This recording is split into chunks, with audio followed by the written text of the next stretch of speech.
আসসালামু আলাইকুম নবদশম শ্রেণীর শিক্ষার্থীরা, কেমন আছো তোমরা? আজকের ক্লাসে আমরা কমপ্লিট করব সসীম ধারা। আমাদের 13 অধ্যায়। অধ্যায়টা খুবই ইজি, দুটা পার্টে বিভক্ত, একটা আমাদের সমান্তর ধারা, একটা আমাদের গুণোত্তর ধারা।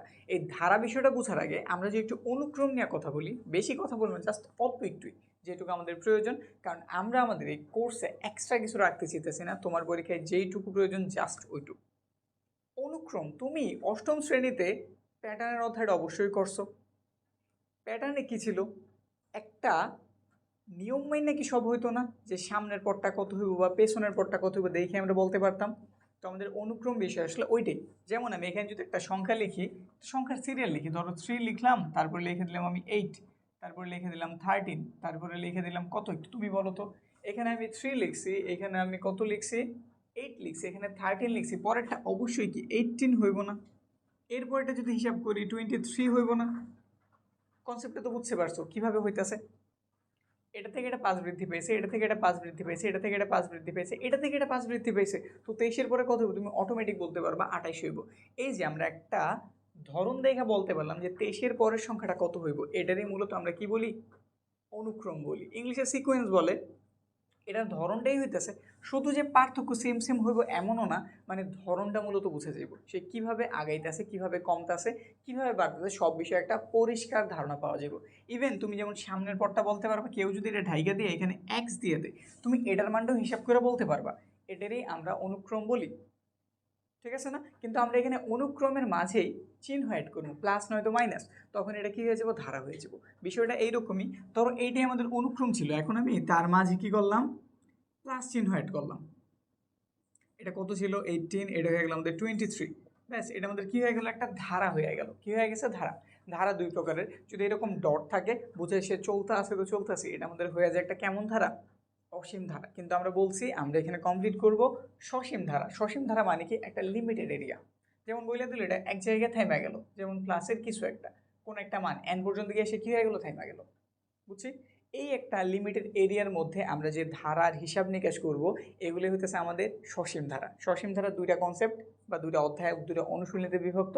একটা আমাদের সমান্তর ধারা, যদি পার্থক্য সেম সেম ভাবে আগায়, মানে একটা পদ থেকে আরেকটা পদে আমি বিয়োগ করছি বা তাদের পার্থক্য বের করছি, সেম সেম বের হয়েছে, এটা আমাদের সমান্তর ধারা। আর যদি একটার একটার বলতে পারো দ্বিগুণ, তিন গুণ, চার গুণ বা এক তৃতীয়াংশ, এক চতুর্থাংশ এইভাবে কমে বা বাড়ে, তখন তারা আমরা বলি গুণোত্তর ধারা। আমরা প্রথমে সমান্তর ধারার কনসেপ্ট পুরো ক্লিয়ার করব, এরপরে গুণোত্তর ধারা।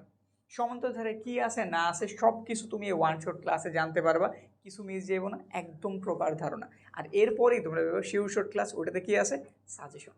বাংলা কথায় সাজেশন, তোমার পরীক্ষায় যা আসবো সব কিছু ওটাতে পাইবা। আর ওইটা পাইতে হলে অবশ্যই আমাদের কোর্সে ভর্তি হয়ে দেবো। কোর্সের জন্য যদি বিস্তারিত জানতে চাও, ডিসক্রিপশনে লিঙ্ক দেওয়া আছে, বা এইখানে স্ক্রিনে হয়তো হোয়াটসঅ্যাপ নাম্বারটা দেখতেছো, এখানে যোগাযোগ করতে পারো।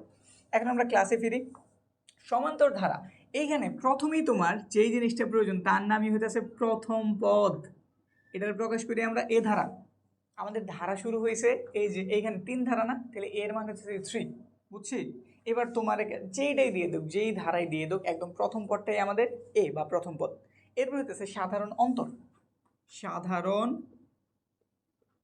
অন্তর, তুমি বলতে পারো এই দুটোই সবচেয়ে গুরুত্বপূর্ণ জিনিস। এই অধ্যায় করতে গেলে তুমি যদি এই দুটার মান কোনোভাবে জানতে পারো, তুমি এই অধ্যায় সব কিছু বের করতে পারবা।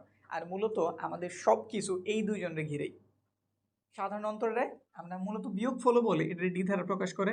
আর বের করার নিয়ম হচ্ছে যে কোনো একটা পদ থেকে তার সামনের পদের বিয়োগ করা লাগে, যে কোনো একটা পদ থেকে তার সামনের পদের। তার একটু ইজি করি, দ্বিতীয় পদ থেকে তুমি প্রথম পদ বিয়োগ করবা, তুমি দ্বিতীয় পদ থেকে প্রথম পদ কি করবা, বিয়োগ। কাজ শেষ। তো এখানে আমরা লিখে দিলাম দ্বিতীয় পদ বিয়োগ প্রথম পদ। বুঝছি? হইল। এবার ধরো এটা আমাদের প্রথম পদ, প্রথম পদের মান 3, এটা আমাদের দ্বিতীয় পদ, দ্বিতীয় পদের মান 8, আর এটা আমাদের তৃতীয় পদ, মান কত, 13। এইভাবে তোমার কাছে কেউ জানছিল আচ্ছা এটার 100তম পদ কত, তুমি ক্যালকুলেটর হাতে নিয়ে ইজিলি হিসাব টিসাব করে বের করতে পারবা। করতে পারবা ঠিক আছে, কিন্তু একটু সময় সাপেক্ষ বিষয় না? ধরো এখন 100 না বলে 1000 বলে দিল, তাইলে অনেক সময় লেগে যাবো না? তো ওই জন্য একটা ইজি একটা সূত্র আছে, যার মাধ্যমে আমরা যেই কোনো পদের মান খুব সহজে একটু সময় ব্যয় করে বের করতে পারি। আর এটি হচ্ছে আমাদের n-তম পদ নির্ণয়ের সূত্র। সূত্রটা কি, n-তম পদের মান। সূত্রটা হইতেছে a প্লাসের n-1 ইন্টু ডি। এখানে n হইতেছে তোমার কাছে যত নাম্বার পদটা জানতেছে, যেমন আমি 100 বলছিলাম, n এর মান তাহলে কত হইব 100, যদি 1000 বলে থাকি 1000, এবার যত বলি ঠিক তত। বুঝতে পারছি? এটা গেল আমাদের তম পদ বের করার টেকনিক। এবার যদি আমি বলতে চাই যে এই দুটো পদের যোগ করলে কত হয়, তুমি বলো হ্যাঁ 8 9 10 11 হইলো। এখন যদি বলি এটারও সাথে যোগ করো, 11-র সাথে আবার কত রে 13-রও যোগ করলাম, ক্যালকুলেটরটা বের করতে পারবা, ঠিক আছে ঘটনা। কিন্তু যদি সংখ্যাটা অনেক বড় হয়ে যায়, যেমন প্রথম 100টা পদের সমষ্টি বের করো, সেক্ষেত্রেও সময় সাপেক্ষ। তো এর জন্য আমাদের একটা সূত্র আছে যেটা আমরা বলি সমষ্টির সূত্র। কার সূত্র? সমষ্টির। সূত্রটা কি? প্রথম n সংখ্যক পদের সমষ্টি, Sn। S দ্বারা মূলত আমরা সামেশন বুঝাই, মানে সমষ্টি বুঝাই, আর এখানে ছোট করে n দেওয়া বুঝাই যে আমি n সংখ্যক পদের সমষ্টি বের করতেছি। সূত্রটা কি? n/2 সেকেন্ড ব্র্যাকেট 2a প্লাসের n মাইনাসের 1 ইন্টু ডি। ব্যাস, এই যে এটা হচ্ছে আমাদের সমষ্টির সূত্র। এটা দিয়ে তুমি যেই কোনো পদের সমষ্টি বের করতে পারবা। তো বুঝেই যেতেছে সব জায়গাতে কিন্তু আমাদের এ আর ডি এর দেখা তুমি পাইতেছো। তো এই জন্য এই অঙ্কগুলোতে আমাদের ব্যাপারটা এইভাবে দেওয়া থাকে, ম্যাক্সিমাম ক্ষেত্রে আমাদের এ আর ডি এর মান উদ্ধার করা লাগে। বুঝতে পারছি না ঘটনা? জানছি এই দুটোই সবচেয়ে বেশি ইউজ হইব। এনতম পদের মান মানে তম পদের কথা থাকলে তুমি এই সূত্রটা অ্যাপ্লাই করবা, a প্লাসের n মাইনাস 1 ইন্টু ডি। আর সমষ্টির কথা থাকলে তুমি এটা অ্যাপ্লাই করবা, n/2 2a প্লাসের n মাইনাস 1 ইন্টু ডি। এখন আরেকটা সূত্র খুব কম ইউজ হয়, এটা মূলত ওইভাবে সূত্র আকারও নাই, এটা আমরা নিজেরাই বুঝে লিখে ফেলতে পারি। যেমন যদি আমাদের কাছে ধারা নির্ণয় করতে বলে, লিখে দিলাম ধারা নির্ণয়।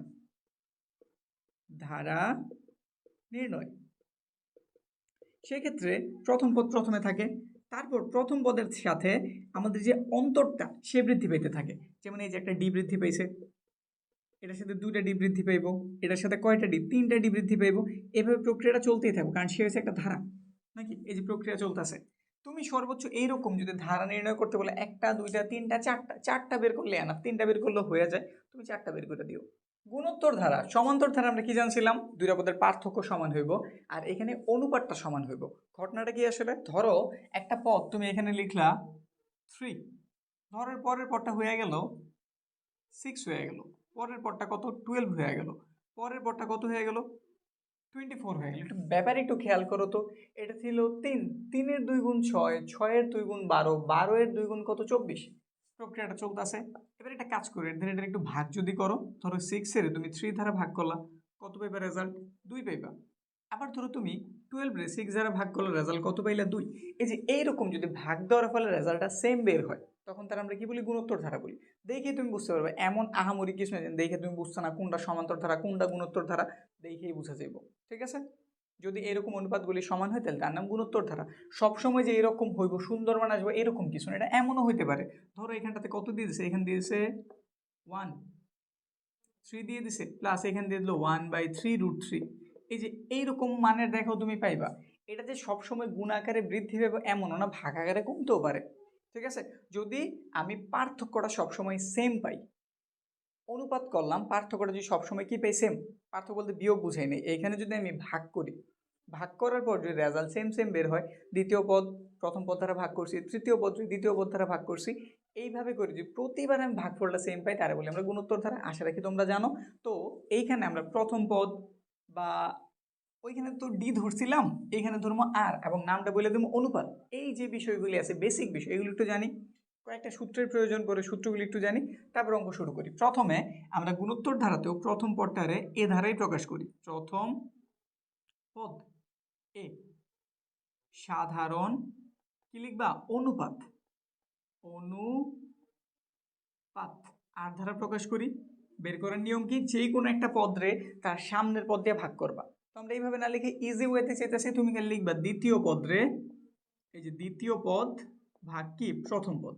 প্রথম পদ, ব্যাস এইটুকু মাথায় রাখলেই হয়েছে। সাধারণ অনুপাত কি? দ্বিতীয় পদের প্রথম পদ দ্বারা ভাগ করতো, কাজ হয়ে গেছে।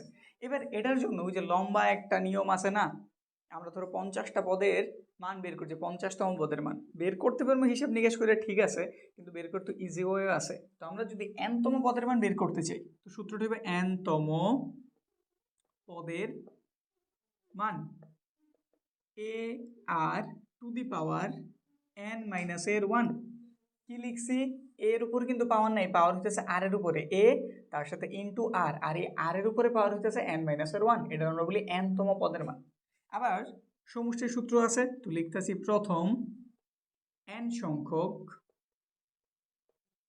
পদের সমষ্টি, পদের সমষ্টি, কিন্তু সমষ্টি কিন্তু দুইটা।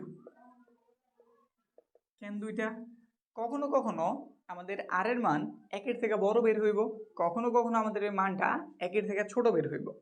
বড় হইলে সূত্র একটা হইব, ছোট হইলে সূত্র আরেকটা হইব, একই সূত্র একটু এলোমেলো। একটু খেয়াল দাও, প্রথমে যদি আমি এটা লিখি, এটা হচ্ছে যদি আমরা আর এর মানটা একের থেকে বড় পাই, সেক্ষেত্রে সূত্র হচ্ছে a into r to the power n মাইনাসের 1, নিচে হইতেছে আর মাইনাসের 1। ধরো তুমি এই সূত্রটা ভালো মতোই জানো, এটা হইতেছে আর এর মানটা যখন একের থেকে বড়, উল্লেখ করে নিবা, মানে জানাই দিবা আর এর মান একের থেকে বড় হয়েছে, এই জন্য আমি এই সূত্রটা নিছি, জাস্ট এইটুকু লিখলে হয়েছে আর এর মান একের থেকে বড়, যেদিকে মুখটা খোলা থাকে ওই দিকটা বড়, যেদিকে বন্ধ থাকে ওই দিকটা ছোট, স্বাভাবিক হিসাব। একটা গেল, এবং আরো একটা আছে, ওইটা কি এ। এইবার যেহেতু এখানে আমাদের আর বড় ছিল, এই জন্য বড় জনটা আমি আগে দিছি, ছোট জনটা কই দিছিলাম, পেছনে দিছিলাম। আর বড় এক ছোট, এই জন্য বড়টার আমি সামনে দিছি, ছোটটার কই দিছি পেছনে দিছি। এবার নিচে তো আমরা জানি আমরা ছোটটারটা করতেছি, তো এখানে আর ছোট কে তেলে বড়, এক বড়, তো একের সামনে দিয়ে দিবা, ব্যাস। এই যে কনসেপ্ট ক্লিয়ার, বুঝছি না? আর এর মানটা যদি একের থেকে ছোট হয়, মানে আমি সবসময় বড়টার সামনে দিতেছি, কি করতেছি, বড়টার সামনে দিতেছি, যখন আমাদের আর বড়, হ্যাঁ আর সামনে থাকো, বড়দের সামনে দিতেছি, সম্মান করতেছি, ঠিক আছে, সহজ হিসাব। আর বড় সামনে থাকো, ওয়ান বড়, ওয়ান সামনে থাকো, আর তো ছোট হয়ে গেছে, পেছনে যাও, শেষ। দুইটা চেহারা কিন্তু সেম সেম, শুধু একটু আগে পড়ে, মানে বড় ছোটর হিসেবে বড়টা আগে ছোটটা পরে, বড়টা আগে ছোটটা পরে, শেষ। সমষ্টি সূত্র। এবার চাইলে আমরা একটা ধারা সূত্র বের করতে পারি, ধারা নির্ণয়। মূলত আমাদের গুণিত ধারা এইভাবে আগায়, প্রথমে একটা আর এ থাকে, পরবর্তী দুই যে আমাদের যে ভাগফলটা যেটা আমরা বের করছি ওটা তার সাথে গুণ হয়, দ্বিতীয় পদ বের হয়ে যায়, পরেরটাতে আরও একটা গুণ হয়, তো আর স্কোয়ার হয়ে যায়, পরেরটাতে আরও একটা গুণ হয়, আর কি হয়ে যায়, কিউব হয়ে যায়, এভাবে প্রক্রিয়াটা চলতেই থাকে। তো আমাদের এতগুলি পদ দেখানোর কোনো প্রয়োজন নেই, যদি আমাদের ধারা নির্ণয় করতে বলে, আমরা এর মান আর এর মান যাই না থাকি, আমরা জাস্ট এইটুক সূত্র ইউজ করে তিনটা কি চারটা পদ দেখাই দিলেই হয়ে যাবো। একটা দুইটা তিনটা চারটা, তুমি চারটা দেখাই দিও, মন চাইলে তিনটাও দেখাই দিতে পারো, সেক্ষেত্রে কোনো প্রবলেম নেই, জাস্ট প্লাস দিয়ে ডট ডট দিয়ে দিও, শেষ হইলো।